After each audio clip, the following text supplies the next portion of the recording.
इस कोर्स में जो कि इलेक्ट्रोमैग्नेटिक थ्योरी और इंजीनियरिंग इलेक्ट्रोमैग्नेटिक्स से डील करता है, इसमें हमारा जो फर्स्ट टॉपिक है जिसको कि हम डिस्कस करेंगे वो इलेक्ट्रोस्टैटिक्स है।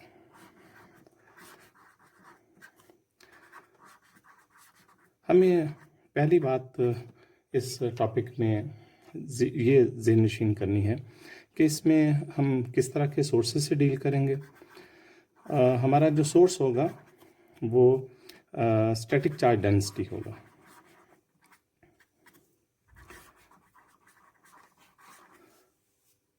डेंसिटी और ये चार्ज डेंसिटी जो होगी ये इलेक्ट्रिक चार्ज डेंसिटी होगी। और स्टैटिक्स वर्ड जो है इससे मेरी मुराद ये है कि जो मेरा इलेक्ट्रिक चार्ज डेंसिटी है ये इंडिपेंडेंट ऑफ टाइम है।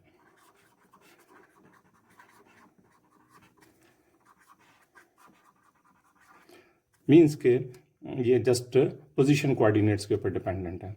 अगर मैं कार्टेशियन कोऑर्डिनेट सिस्टम को कंसिडर करूं तो और मैं स्टैटिक इलेक्ट्रिक चार्ज डेंसिटी को रो ई से रिप्रेजेंट कर लूं तो ये सिर्फ पोजीशन कोऑर्डिनेट्स पे डिपेंडेंट है और ये टाइम से इंडिपेंडेंट है। इन जनरल ये जो आपकी चार्ज डेंसिटी है ये पोजीशन और टाइम कोऑर्डिनेट्स दोनों का फंक्शन होती है। लेकिन इलेक्ट्रोस्टैटिक जो टॉपिक है इसमें हम सिर्फ इलेक्ट्रिक चार्ज डेंसिटी से डील करेंगे और दूसरी चार्ज डेंसिटी हमारे कंसर्न में नहीं होंगे। इस सोर्स की वजह से जो इफेक्ट प्रोड्यूस होगा वो इलेक्ट्रिक फील्ड होगा और चूंकि आपके सोर्स में टाइम डिपेंडेंसी नहीं है तो इसलिए इसके इफेक्ट में भी टाइम डिपेंडेंसी नहीं होगी और जो इफेक्ट होगा वो इलेक्ट्रिक फील्ड होगा which is a vector quantity और ये भी सिर्फ स्पेस कोऑर्डिनेट्स का फंक्शन है। प्लीज़ मैं स्पेस कोऑर्डिनेट्स आप किसी डिपेंड करता है किस कोऑर्डिनेट सिस्टम में बात कर रहे हैं। क्योंकि हम कार्टेशियन कोऑर्डिनेट सिस्टम से ज़्यादा फेमिलियर हैं तो मैंने XYZ यूज़ कर दिया। अब ये जो आपका इलेक्ट्रिक चार्ज डेंसिटी है और ये फील्ड है ये किस तरह रिलेटेड होंगे, वो इक्वेशंस जो इन दोनों को आपस में रिलेट करेंगी वो del cross E is equal to 0 and del dot D is equal to rho E। ये दो इक्वेशंस हैं जो इस सोर्स की वजह से जो रेडिएट होने वाला इलेक्ट्रिक फील्ड है उसको कनेक्ट कर रही हैं। और ये प्लीज़ दो क्यों हैं, इसकी वजह ये है कि इलेक्ट्रिक फील्ड जो है एक वेक्टर क्वांटिटी है और जब भी हम किसी वेक्टर क्वांटिटी को यूनिकली डिस्क्राइब करते हैं तो हमें उसका कर्ल और उसका डाइवर्जेंस देना होता है। और ये दो इक्वेशंस के जो सेट है हम इनको फंडामेंटल पोस्टुलेट्स ऑफ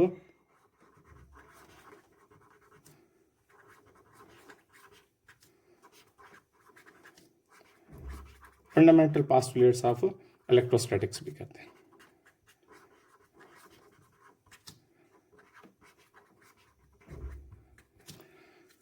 इसमें D जो है ये हमारी इलेक्ट्रिक फ्लक्स डेंसिटी है D और ये इलेक्ट्रिक फील्ड से हम इसको इस तरह कनेक्ट कर सकते हैं। ये कॉमनली हमारी बुक्स में जो है मिल जाता है। लेकिन प्लीज़ ये बात एक रहे, ये जो एप्सिलॉन है ये हमारी परमिटिविटी ऑफ द मीडियम है।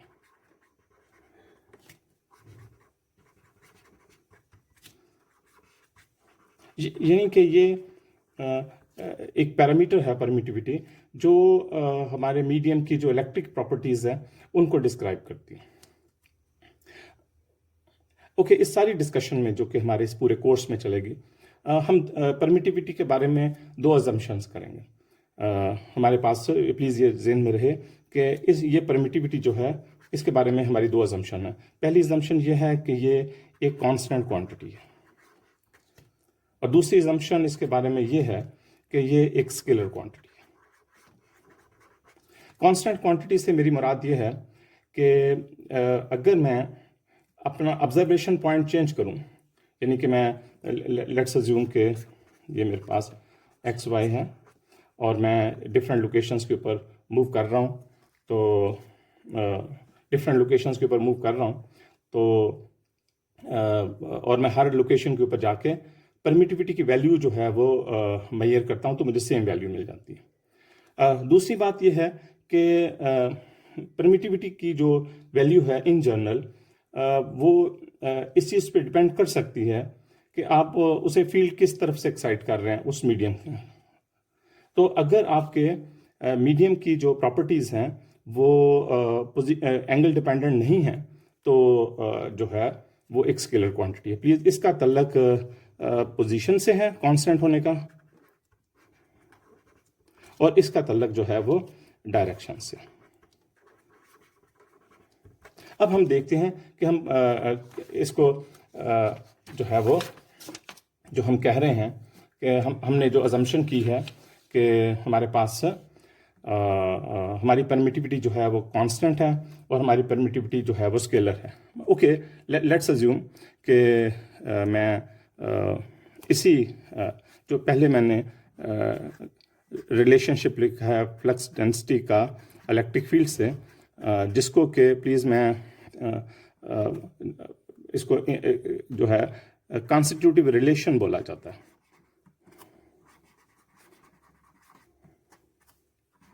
और कॉन्स्टिट्यूटिव रिलेशन जो है बेसिकली आपके इलेक्ट्रिक फील्ड को आपके इलेक्ट्रिक फ्लक्स डेंसिटी से रिलेट करता है थ्रू द मटेरियल पैरामीटर्स।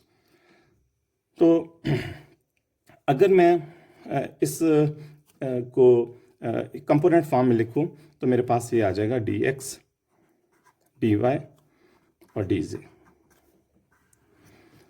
और मैं अगर इसको एक मैट्रिक्स की फॉर्म में लिख लूं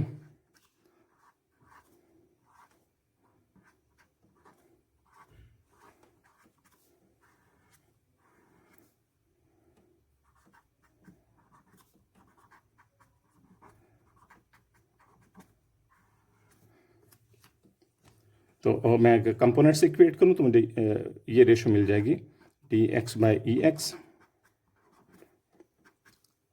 dy by ey is dz by ez is equal to epsilon.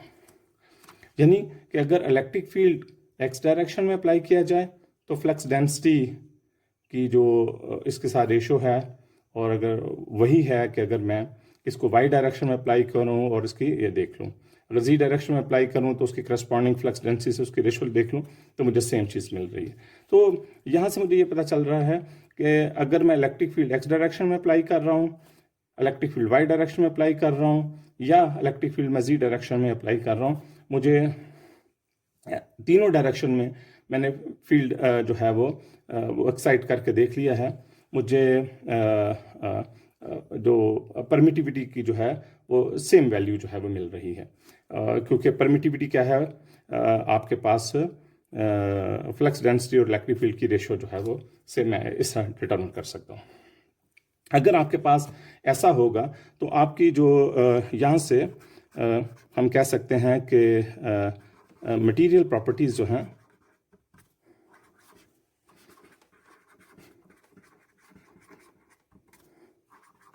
are independent of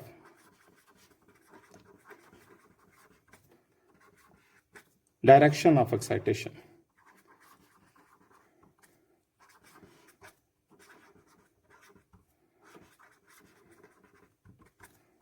direction of excitation of field, कि मैं मटेरियल के ऊपर किस डायरेक्शन से फील्ड एक्साइट कर रहा हूँ, इससे वो मटेरियल प्रॉपर्टीज इंडिपेंडेंट है।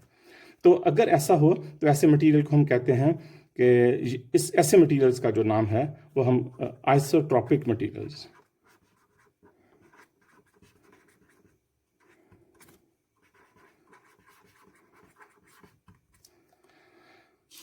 तो ये चूंकि डायरेक्शन ऑफ इंडिपेंडेंट है, आइसोट्रॉपिक मटेरियल कहेंगे, और एप्सिलॉन जो होगा वो एक स्केलर क्वांटिटी के तौर पे ट्रीट किया जाएगा। और अगर सेकंड जो चीज़ है, अगर आपके पास एप्सिलॉन जो है इसको मैं डिफरेंट पोजीशंस के ऊपर जाके ऑब्जर्व करता हूँ और मैं देखता हूँ कि x को वेरी कर देने से या y को वेरी कर देने से या z को वेरी कर देने या इनके कॉम्बिनेशन से इनको वेरी कर देने से मुझे हर दफा सेम वैल्यू मिलती है, ठीक है, यानी कि मुझे कांस्टेंट मिलता है, यानी कि इनकी जो है वैल्यूज वेरी करने, इनकी वैल्यूज वेरी करने का मतलब है कि मैं स्पेस में अपनी जो है लोकेशन जो है वो ऑब्जर्वेशन की चेंज कर रहा हूं। तो अगर ऐसा होगा तो मैं कहूंगा कि मेरा मीडियम जो है वो होमोजीनियस मीडियम। सो जब ऐसी चीज मैंने लिख दी है तो थ्रू आउट द जो डिस्कशन होगी इस पूरे सब्जेक्ट में मेरे ये जो एप्सिलॉन जो पैरामीटर है ये कांस्टेंट भी होगा, मैं मीडियम को होमोजीनियस कंसिडर कर रहा हूँ, और ये स्केलर भी होगा, मीन्स कि मैं मीडियम को एक आइसोट्रोपिक मीडियम कंसिडर कर रहा हूँ। ओके, लेट्स अज्यूम कि अगर कोई शख्स कहता है कि अगर ये डायरेक्शन डिपेंडेंट होता तो फिर ये कैसे होना था। तो अगर ये डायरेक्शन डिपेंडेंट मैं इसको बनाना चाहता हूँ तो इसको डायरेक्शन डिपेंडेंट बनाने का लिए हम if medium is direction dependent,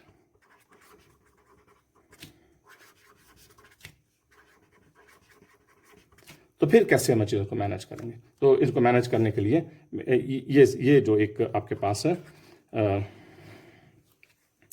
D X D Y D जी,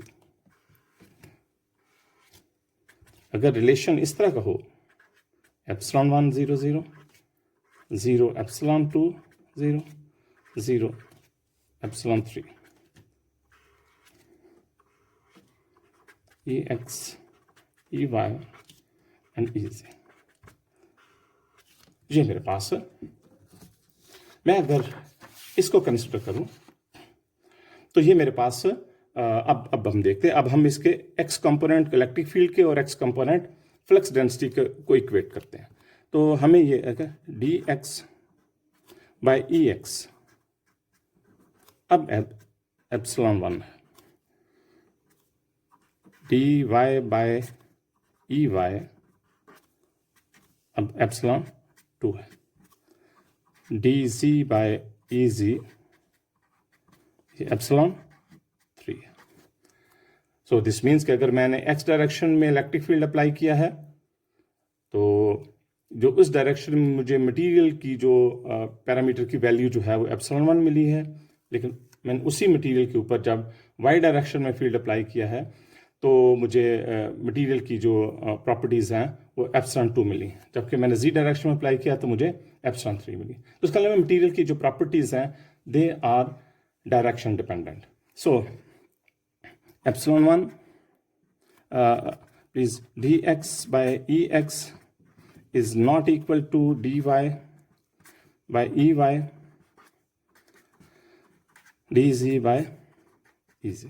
सो अगर ये आपस में तीनों या कोई दो आपस में इक्वल ना हो सो दिस इम्प्लाइज कि my medium is not isotropic, ठीक है। So medium is an isotropic. So इस केस में एप्सिलॉन जो होगा आपका, अब इस केस में आपके पास जो एप्सिलॉन है मैं इसको एक डबल बार से रिप्रेजेंट कर रहा हूं क्योंकि अब ये एक स्केलर क्वांटिटी नहीं है बल्कि ये एक मैट्रिक्स से जो है मुझे इनको रिप्रेजेंट करना होगा, यानी कि ये अब आपके पास एक टेंसर है। तो और अगर आपके पास परमिटिविटी एक स्केलर क्वांटिटी नहीं है, नॉट अ स्केलर क्वांटिटी,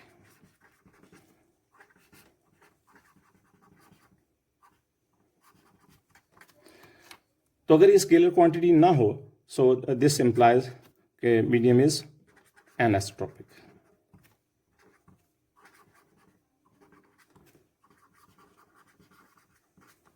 तो हमें ये चीज़ का जो है वो हमारे सामने आई कि अगर हमारी परमिटिविटी जो होगी वो सिंपल एक स्केलर क्वांटिटी होगी तो हमारा मीडियम जो होगा वो आइसोट्रोपिक होगा, और अगर हमारे पास परमिटिविटी जो होगी वो एक मैट्रिक्स से रिप्रेजेंट होगी, तो फिर वो जो है वो एक एनिसोट्रोपिक मीडियम जो है वो कहलाएगा।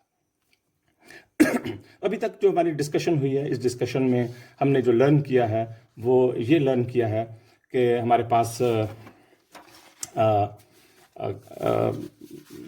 फंडामेंटल पास्टुलेट्स क्या हैं, और हमारे पास कंस्टिट्यूटिव रिलेशंस क्या हैं, और हमारे पास मटेरियल जो है जो हम कंसिडर करेंगे डाइलेक्ट्रिक मटेरियल, यानी कि जिसकी परमिटिविटी जो होगी वो फ्री स्पेस की परमिटिविटी से डिफरेंट होगी, लेकिन परमिबिलिटी से हमें भी कोई कंसर्न नहीं है, लेकिन जो परमिटिविटी होगी हमने उसके ऊपर दो अजम्पशंस कर ली हैं कि वो कांस्टेंट भी होगी, यानी कि पोजीशन चेंज कर देने से उसकी वैल्यू चेंज नहीं होगी, और उस मटेरियल की जो कंस्टिट्यूटिव पैरामीटर है उसकी वैल्यू जो है इस चीज़ के ऊपर डिपेंड नहीं करेगी कि फील्ड उसके ऊपर किस डायरेक्शन से एक्साइट किया जा रहा है। ओके, सो ये जो हमने कंस्टिट्यूटिव रिलेशन जो है वो कंसिडर किया है, हमारे पास इस कंस्टिट्यूटिव रिलेशन को हम कहते हैं ये differential form of the constitutive relation है। हमारे पास एक और अल्टरनेट फॉर्म इसकी एग्जिस्ट करती है। हम इस फॉर्म को जो डिफरेंशियल फॉर्म है इसको हम इंटीग्रल फॉर्म में कन्वर्ट करते हैं। सो अब हम जो है वो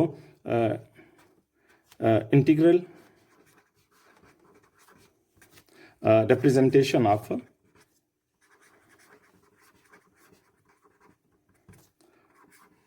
fundamental postulates जो है वो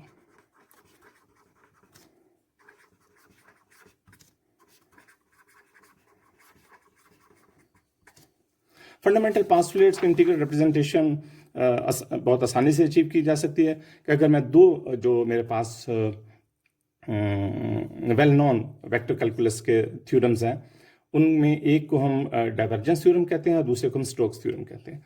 अगर हम उनको इस्तेमाल कर लें तो हम इस डिफरेंशियल फॉर्म को इंटीग्रल फॉर्म में कन्वर्ट कर सकते हैं। ये क्या है फॉर्म्स? मैं प्लीज लेट्स अज्यूम के A is any arbitrary vector quantity. अब मैं इस ए वेक्टर क्वांटिटी को एंगेज करते हुए वो थ्योरम्स लिख रहा हूँ। वो थ्योरम्स मुझे ये बात कहते हैं कि del cross A dot ds is equal to a dot dl। Please ये रहे कि ये जो इंटीग्रेशन है ओवर ए सरफेस है, जबकि ये जो इंटीग्रेशन है ओवर क्लोज पाथ है, लाइन इंटीग्रल है ये, और ये वो क्लोज कंटूर है जिसने इस सरफेस को इनक्लोज किया हुआ है। अगर ये एस है सरफेस तो ये वो क्लोज कंटूर है जिसने इस एस सरफेस को अपने अंदर इनक्लोज किया हुआ है। दूसरा थ्योरम जो है वो हमारे पास del dot A over volume, this one is equal to A dot D S. ये दो थ्योरम्स हैं, two theorems in of vector calculus.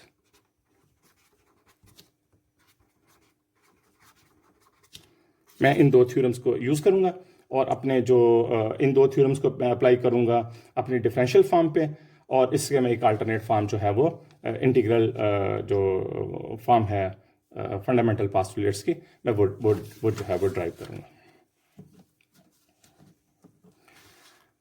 Okay, हमारे पास फर्स्ट जो है वो डेल क्रॉस ई। नाउ अब मैं अपने फंडामेंटल पास्टुलेट्स पर मैं इसको इंटीग्रेट आउट कर देता हूँ, सॉरी डॉट डी एस। इस जो मेरे पास ये जो थ्योरम है इसको अगर मैं अप्लाई करूं तो ये मेरे पास ये फॉर्म जो है कन्वर्ट की जा सकती है over close contour E dot D L is equal to 0। So मैंने जो मेरे पास एक जो है मैंने इंटीग्रल फॉर्म जो है वो मैंने ड्राइव कर ली। ये जो मुझे इंटीग्रल फॉर्म है, ये बात कहती है अगर मेरे पास स्टैटिक इलेक्ट्रिक फील्ड होगा, is a static electric field, मैं resume static field, electric field है ये, और अगर मैं इसमें कोई एक क्लोज कंटूर ड्रा कर लेता हूं, जबकि ये मेरे पास इलेक्ट्रिक फील्ड ई है, और ये मेरे पास इसको छोटे छोटे सेगमेंट्स में डिवाइड कर लेता हूँ, हर सेगमेंट की length let's suppose D L है, और D L is a vector quantity क्योंकि इसकी एक डायरेक्शन है। मैं अगर इन सम ई का इस डी एल के साथ डॉट प्रोडक्ट लेता जाऊं और इनको सम अप करता जाऊं तो मुझे रिजल्ट हमेशा जीरो मिलेगा। ये इलेक्ट्रोस्टैटिक जो है फील्ड्स की एक प्रॉपर्टी है। सो अब हम दूसरे जो है वो जो डिफरेंशियल फॉर्म है उस फंडामेंटल पास्टुलेट्स की, उसको हम इंटीग्रल फॉर्म में कन्वर्ट करते हैं, और वो हमारे पास है डेल डॉट डी। मैं इसको एक वॉल्यूम के ऊपर इंटीग्रेट आउट कर देता हूँ, दूसरी तरफ मेरे पास रो ई इज डी वी, और मैं इसको वॉल्यूम को जो है ओवर अ क्लोज सरफेस जो है मैं कन्वर्ट कर सकता हूँ, डी डॉट डी एस।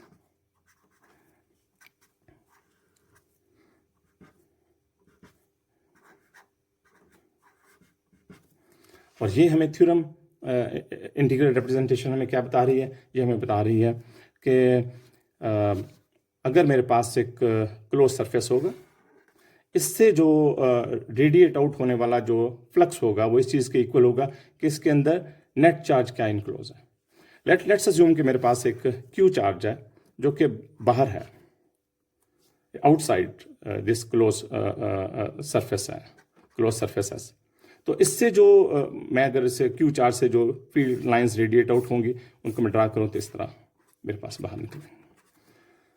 तो जितना फ्लक्स इसके अंदर एंटर हो रहा है उतना ही इससे आउट हो रहा है, क्योंकि उसकी वजह यह है कि इसके अंदर नेट चार्ज जो है वो जीरो है। अगर मैं इसके अंदर क्यू चार्ज इसके अंदर प्लेस कर दूं तो यहाँ से जो नेट फ्लक्स है वो नॉन जीरो होगा।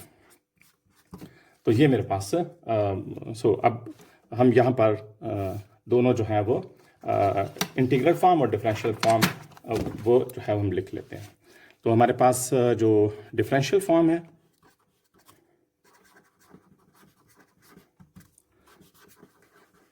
तो यहाँ हमारे पास इंटीग्रल फॉर्म। डिफरेंशियल फॉर्म जो है वो मेरे पास del cross E is equal to zero है, जबकि इसके करस्पॉन्डिंग जो इंटीग्रल फॉर्म है वो मेरे पास है E dot D L over a close path is always zero, del dot D is equal to rho ई।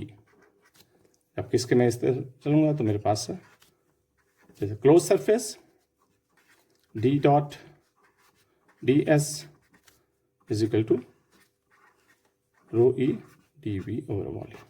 तो ये आपके मेरे पास डिफरेंशियल फॉर्म और इंटीग्रल फॉर्म। लेकिन जो मेरे पास कॉन्स्टिट्यूटिव रिलेशन है वो डी इज इक्वल टू दोनों में एप्सिलॉन ई ही है।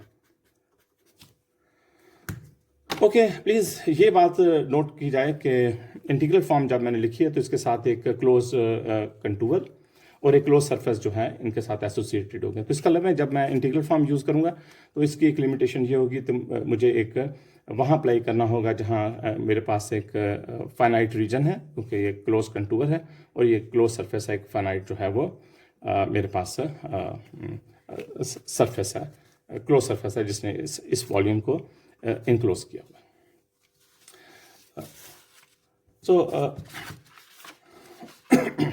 लेकिन प्लीज़ यहाँ जो हमें एक बात नोट करने वाली है कि यहाँ जो हम इलेक्ट्रिक फील्ड जो यहाँ यूज़ कर रहे हैं, आप यहाँ देख सकते हैं कि यहाँ से अगर मैं मूव कर रहा हूँ तो यहाँ पर किसी भी पॉइंट के ऊपर अगर मैं ऑब्जर्वेशन करूँ तो मेरी फील्ड लाइंस जो हैं वो कंटिन्यूस हैं। यहाँ मैं जा रहा हूँ तो यहाँ मेरी फील्ड लाइंस कंटिन्यूस हैं। तो ये जो है ये इनको हम उस वक्त यूज़ करेंगे जब फील्ड लाइंस जो होंगी वो कंटिन्यूस होंगी। लेकिन हमारे पास बहुत सारी ऐसी सिचुएशंस आज होती हैं जिनमें हमारी फील्ड लाइंस जो हैं वो कंटिन्यूस नहीं रहती। उनमें एक एग्जांपल जो है वो हम आपके सामने रखते हैं कि ये लेट्स कि ये मेरे पास एक डायलैक्ट्रिक इंटरफेस है। डायलैक्ट्रिक इंटरफेस से मैं क्या मुराद ले रहा हूँ? डायलैक्ट्रिक इंटरफेस से मैं ले रहा हूँ ये एक मेरे पास प्लेन है जो दो मीडियम्स को सेपरेट कर रहा है। दो मीडियम्स को सेपरेट करने से मेरी मुराद ये है कि जब मैं अपना observation point y greater than 0 रखता हूँ तो उस वक्त मटेरियल की जो प्रॉपर्टीज़ हैं वो डिफरेंट है उससे जो जब मैं अपना observation point y less than 0 से रखूँगा। यानी कि अगर मैं इससे ऊपर ऑब्जर्वेशन करूँगा तो मेरी परमिटिविटी की वैल्यू और आएगी, और जब मैं इससे नीचे हूँ तो परमिटिविटी की वैल्यू और है। जब मैं y ग्रेटर देन 0 पे हूँ तो मेरी परमिटिविटी की वैल्यू एप्सिलॉन 1 है, और जब मैं y लेस देन 0 पे हूँ तो परमिटिविटी की वैल्यू जो है वो डिफरेंट है। सो अब अगर मैं यहाँ से मूव कर रहा हूँ तो मुझे सेम जो है वो परमिटिविटी मिल रही है, लेकिन जैसे ही मैं y लेस देन 0 से y ग्रेटर देन 0 में मूव कर रहा हूँ तो सडनली मटेरियल की प्रॉपर्टीज़ जो है वो चेंज हो रही हैं। तो ये एक मीडियम की डिसकंटिन्यूटी जो है वो शो कर रही है। तो इस जो लाइन को जो कि इसको सेपरेट कर रही है, इसको मैं कह रहा हूँ कि ये मेरे पास इंटरफेस है। चूँकि ये डायलैक्ट्रिक प्रॉपर्टीज़ को जो है वो चेंज कर रही है, तो मैं इस वजह से इसको मैं कह रहा हूँ कि ये एक डायलैक्ट्रिक इंटरफेस है। तो प्लीज़ लेट्स अज्यूम कि मेरे पास कोई सोर्स यहाँ पड़ा हुआ है जो कि इलेक्ट्रिक फील्ड प्रोड्यूस कर रहा है। तो जो इसकी वजह से जो इलेक्ट्रिक फील्ड यहाँ प्रोड्यूस होता है मैं उसको जो है E1 से रिप्रेजेंट कर लेता हूँ। जो मेरे पास यहाँ पर फ्लक्स डेंसिटी प्रोड्यूस हो रही है मैं उसको D1 से रिप्रेजेंट कर लेता हूँ। यहाँ जो इलेक्ट्रिक फील्ड प्रोड्यूस हो रहा है मैं इसको E2 से रिप्रेजेंट कर लेता हूँ, जबकि यहाँ जो करस्पॉन्डिंग फ्लक्स डेंसिटी है मैं उसको D2 से रिप्रेजेंट कर लेता हूँ। पहला जो इम्पॉर्टेंट चीज़ जो कि हमें रहे कि इलेक्ट्रिक फील्ड E1 और इलेक्ट्रिक फील्ड E2 जो होंगे वो इक्वल नहीं होंगे।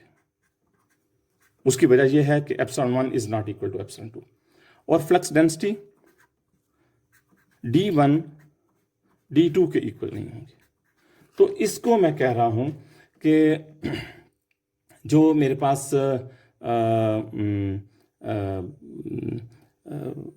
फील्ड की जो है वो डिसकंटिन्यूटी यहाँ वो मैं यानी कि मैं अगर ऑब्जर्वेशन इधर से आके यहाँ पर करूँ या इधर से आके यहाँ पर करूँ तो दोनों पे मुझे y इक्वल टू 0 पे वो ये है कि मैं पॉजिटिव y डायरेक्शन से आया हूँ या नेगेटिव y डायरेक्शन से आया हूँ, इस इंटरफेस के ऊपर मुझे फील्ड क्वांटिटीज़ की वैल्यूज जो होंगी वो मुझे डिफरेंट मिलेंगी। ओके, सो अब मैं इन जो फंडामेंटल पास्टुलेट्स को जो है या इनसे जो मुझे पास सोल्यूशन जो ड्राइव होगा मैं उसको सिर्फ वहीं यूज़ करूँगा जहाँ पर फील्ड लाइंस जो हैं वो कंटिन्यूस हैं। ओके, तो लेकिन फिर मैं अब क्वेश्चन ये है कि मैं इस इंटरफेस वो उन ज्योमेट्रीज में उन सिचुएशंस में जहाँ ये इंटरफेस अपीयर हो जाएगा तो मैं उनको कैसे मैनेज करूँगा।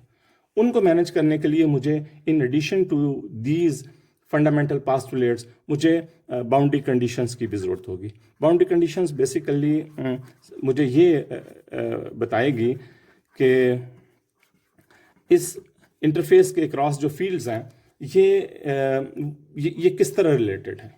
ओके, अब हम दो क्वेश्चंस हैं, ये बाउंड्री कंडीशंस जो है वो क्या हैं और ये कैसे ड्राइव की जा सकती हैं। कैसे ड्राइव की जा सकती हैं, हम जो है अपने जो integral form of the differential equation है फंडामेंटल पास्टुलेट है वो यूज़ करेंगे। मैं प्लीज़ इसको मैं एक्स एक्सिस दोबारा रिकन्सिडर कर रहा हूँ अपने डायलैक्ट्रिक इंटरफेस को, और मैं इस फंडामेंटल पास्टुलेट को जो है वो E dot dl is equal to 0 इसको, और इसमें क्लोज कंटूर है। मैं इस तरह करता हूँ कि मैं इस सरफेस के जो प्लेन है इसके अराउंड जो है डायलैक्ट्रिक इंटरफेस के अराउंड जो है मैं एक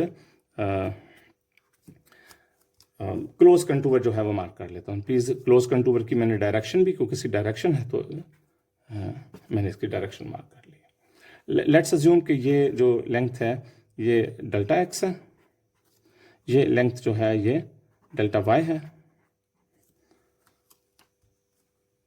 और ये प्लीज़ ये क्लोज कंटूर है सी जो कि इसमें है। यहाँ हमने कहा हुआ था कि यहाँ इलेक्ट्रिक फील्ड जो है वो E1 होगा और यहाँ जो इलेक्ट्रिक फील्ड है ये E2 होगा। ओके, इलेक्ट्रिक फील्ड E1 और E2 का सोर्स कहीं इस तरफ, कहीं इंटरफेस से कहीं अवे पड़ा हुआ है। मैं अगर इस इलेक्ट्रिक फील्ड को अंडर दिस इस इंटीग्रल को अंडर दिस जो है वो लिमिट जो है वो मैं ड्राइव करने की कोशिश करूं कि जिसमें मैं कहूं delta y is approaching to zero. Delta y approaching to zero का मकसद ये है चूंकि मुझे सिर्फ बिहेवियर में इंटरेस्ट है एट द इंटरफेस, सो इसलिए मैंने delta y approaching to zero किया। तो मेरे पास यहाँ क्या आ जाएगा, यहाँ इलेक्ट्रिक फील्ड E2 है तो मैं इलेक्ट्रिक फील्ड E2 लिख देता हूँ। ठीक है, अब इसका dot product dot delta x length और x यूनिट वेक्टर जो है वो डायरेक्शन को रिप्रेजेंट कर रहा है, इस पार्ट की डायरेक्शन को। ओके, प्लीज मैं इसको कंसिडर नहीं कर रहा क्योंकि मैं इसकी लिमिट को वो delta y approaching to zero considered कर रहा हूँ, तो इसलिए मैंने इसको जीरो कर दिया। अब इस तरफ जो है, जो ऊपर इलेक्ट्रिक फील्ड है ये E2 है, डॉट डेल्टा एक्स, इसकी भी लेंथ डेल्टा एक्स है, लेकिन जो यूनिट वेक्टर है वो minus x hat, negative x direction में, प्लस जीरो, इसकी भी zero, and the total sum is again equal to zero. क्यों? क्योंकि मेरे पास फंडामेंटल पास्टुलेट जो है वो इंटीग्रल फॉर्म में वो या डिफरेंशियल फॉर्म में वो इक्वल टू जीरो है। ओके, प्लीज़ अगर मैं इसको सिंप्लीफाई करूं तो इसके सिंप्लीफिकेशन मुझे ये x dot E2 is equal to x hat dot E1, ये मुझे कि इलेक्ट्रिक फील्ड E1 और E2 दोनों सेम नहीं है, लेकिन इनके वो कंपोनेंट्स जो कि x डायरेक्शन में हैं, यानी कि इंटरफेस के ऊपर, मैं प्लीज यहां लिख रहा हूं at y is equal to zero. At y is equal to zero का मतलब है कि मेरा ऑब्जर्वेशन अब